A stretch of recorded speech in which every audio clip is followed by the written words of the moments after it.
مختار نے شمر کو اپنے سامنے کھڑا کیا۔ یہ وہی خبیث شخص ہے جس نے جگر گوشہ رسول صلی اللہ علیہ وسلم کی گردن پر تلوار چلائی تھی۔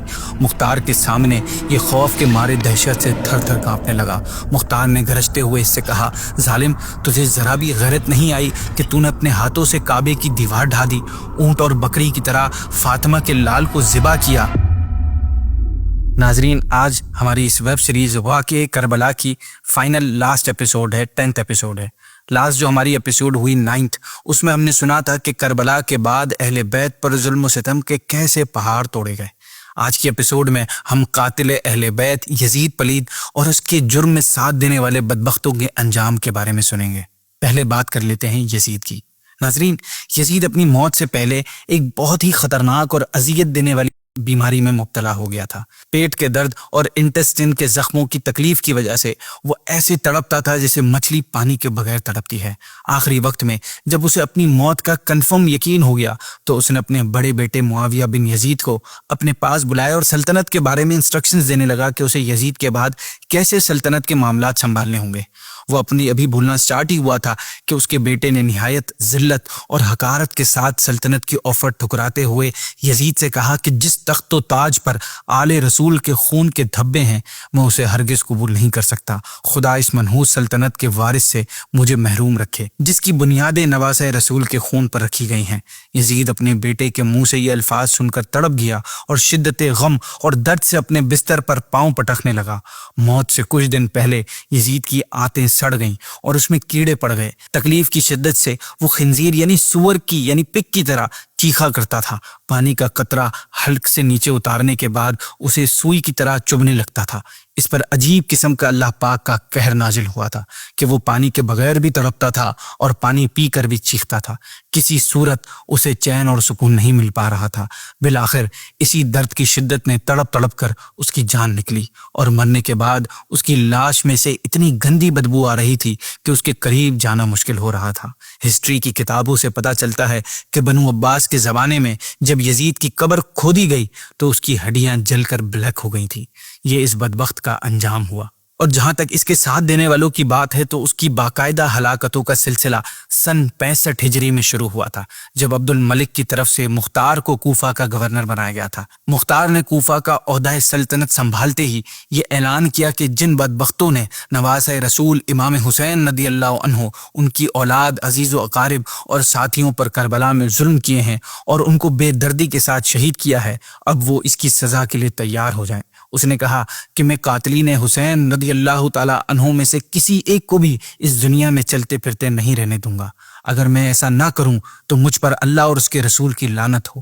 پھر اس نے لوگوں سے کہا کہ مجھے ہر اس شخص کا نام اور ایڈریس بتاؤ جو امام حسین رضی اللہ عنہ کے مقابلے میں کربلا گیا تھا۔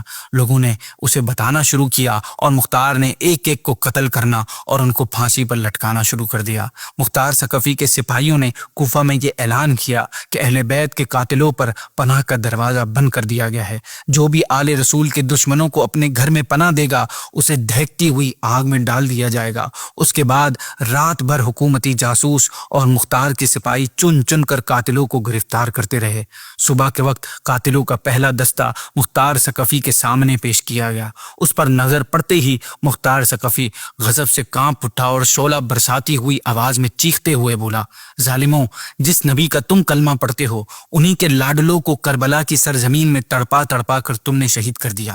تمہیں ذرا بھی خیال نہ آیا کہ قہر الہی کی تلوار آج نیام میں ہے، کل نیام سے باہر بھی نکل سکتی ہے۔ خون حسین کے انتقام میں اگر میں سارے کوفے کو موت کے گھاٹ اتار دوں، جب بھی فاطمہ کے جگر پارے کے خون کے ایک قطرے کی قیمت بھی ادا نہیں ہو سکتی، آخرت کے عذاب سے پہلے آج دنیا ہی میں تم اپنے کرتوتوں کا مزہ چکھنے کے لیے تم لوگ تیار ہو جاؤ۔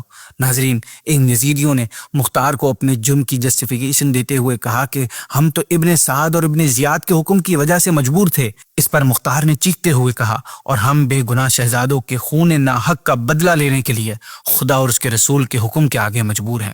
یہ کہتے ہوئے اس نے جلاد کو حکم دیا کہ انہیں خوب تڑپا تڑپا کر قتل کرو تاکہ انہیں اولاد بطول رضی اللہ تعالی عنہا کی تکلیفوں کا احساس ہو سکے۔ اس کے بعد اسی طرح شام تک قاتلوں کے گرفتار دستے پیش ہوتے رہے اور کوفے کی زمین ان ناپاک خون سے سیراب ہوتی رہی۔ ابن زیاد کے بارے میں معلوم ہوا کہ وہ چھوٹا سا لشکر لے کر جنگل کی طرف بھاگ گیا ہے۔ یہ خبر ملتے ہی مختار ثقفی نے فوراً اپنے بھروسے مند ساتھی ابراہیم بن مالک اشعر کو ایک لشکر کے ساتھ اس کا مقابلہ کرنے کے لیے روانہ کیا۔ موصل کے قریب ابراہیم کے لشکر نے اسے پا لیا اور پھر اس کے لشکر کو ہرا کر اپنا خنجر نکالا اور اس کے سینے سے آر پار کر دیا۔ تڑپ تڑپ کر جب اس کی لاش ٹھنڈی ہو گئی تو اس کا سر کاٹ کر مختار کے سامنے پیش کیا گیا۔ مختار نے دارالامارات کوفہ کو سجایا اور پھر کوفہ والوں کو جمع کر کے ابن زیاد کا ناپاک سر اسی جگہ رکھوایا جس جگہ اس ظالم نے امام حسین رضی اللہ عنہ کا سر مبارک رکھا تھا۔ واقعہ کربلا کے بڑے ظالموں میں سے جس شخص کا اگلا نام ہے وہ عمر بن سعد ہے۔ یہ وہی بدبخت ہے جس کی 10 انگلیاں آل علی کے خون میں ڈوبی ہوئی ہیں، جس کی کمان میں کربلا کا خونی واقعہ پیش آیا اور خاندان رسالت کے افراد خون میں آلودہ ہوئے۔ ملک رے کی لالچ میں اس ظالم نے خاتون جنت کا ہرا بھرا چمن ویران کر دیا۔ جب مختار کے حکم سے یزیدی قاتلوں کا قتل عام شروع ہوا تو ابن سعد اپنی جان بچانے کے لیے ادھر ادھر بھاگنے لگا، لیکن مختار کے جاباز سپاہیوں نے اپنی صلاحیتوں سے اسے پکڑ لیا۔ جس وقت ابن سعد سامنے آیا تو مختار کی آنکھوں سے چنگاریاں برسنے لگی۔ اس نے گرجتے ہوئے کہا، اے دشمن رسول، بتا تجھے کیا سزا دوں جس سے دنیا اسلام کے کلیجوں کی وہ آگ ٹھنڈی ہو جائے جو تیرے ناپاک ہاتھوں نے کربلا میں لگائی تھی۔ ابن سعد نے جواب دیا، میں بے گناہ ہوں، واقعات کربلا کی ساری ذمہ داری یزید اور ابن زیاد پر تھی، میں تو صرف حکم کو پورا کیا تھا۔ یہ جملہ سنتے ہی مختار کی آنکھیں غصے سے لال ہو گئی۔ اس نے کہا، اے دشمن اسلام، سچ بتا، یزید اگر تیری اولاد کے خون کا حکم دیتا تو کیا اسے مانتا؟ یزید کا حکم تو نے مان لیا، پر نبی کے حکم کا جنازہ نکال دیا۔ اسی درمیان خبر ملی کہ ابن سعد کا بیٹا حفص جو کربلا میں امام علی مقام کے خلاف اپنے باپ کی مدد کر رہا تھا وہ بھی گرفتار کر کے لایا گیا ہے۔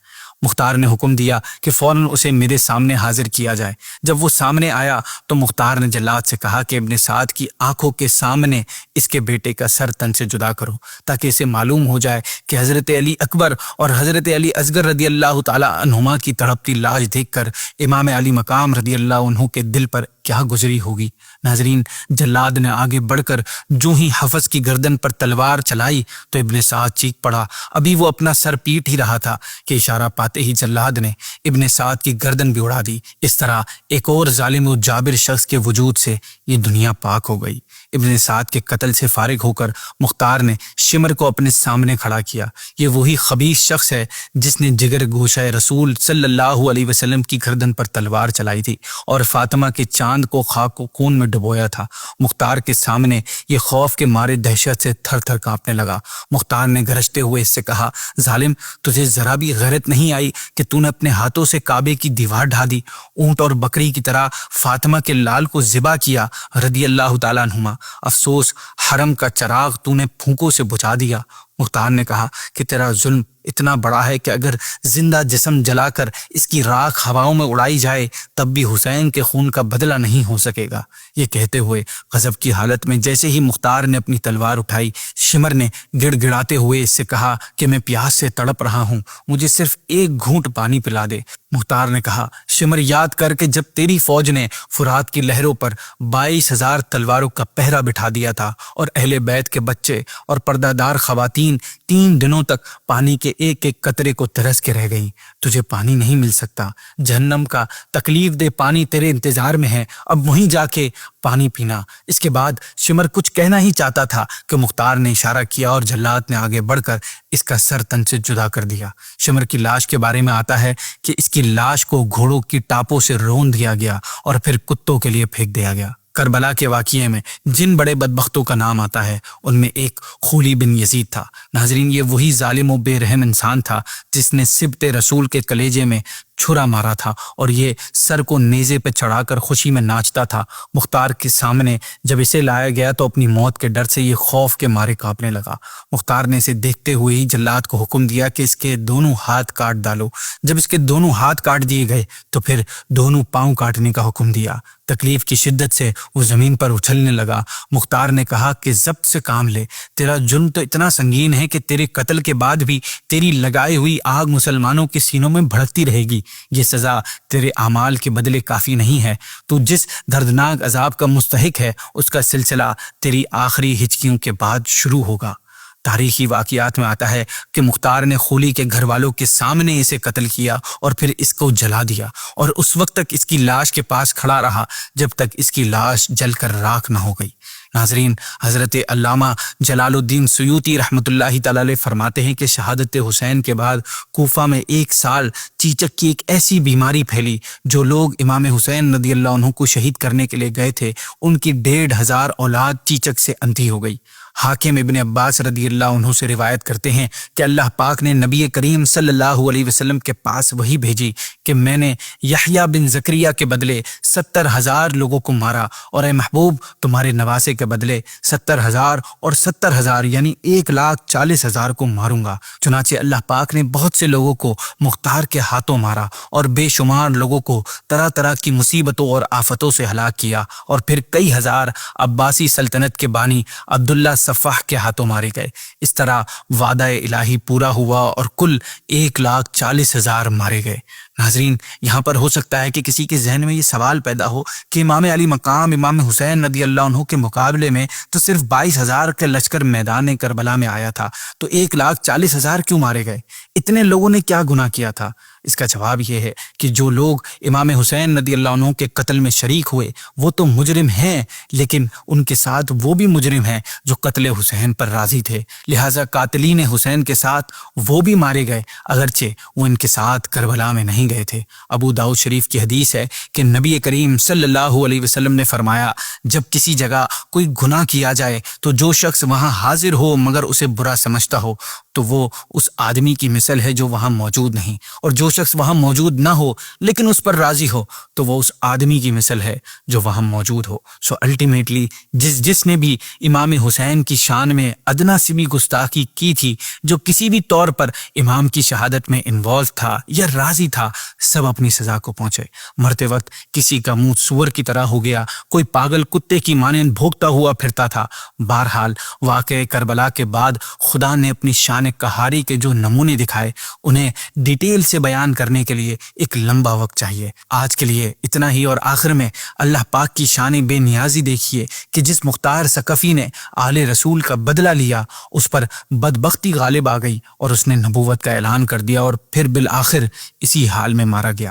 اسی کے ساتھ ناظرین ہمارا یہ پروگرام اینڈ ہوتا ہے، یہ سیریز اینڈ ہوتی ہے۔ آپ ہمارے چینل کو سبسکرائب کر دیں دعوت اسلامی کے، اور ہماری ویڈیوز کو دوسروں کے ساتھ بھی شیئر کریں، اور اس واقعے کو یہ ہمارے لیے میسج کے طور پر اسے سنتے رہیں۔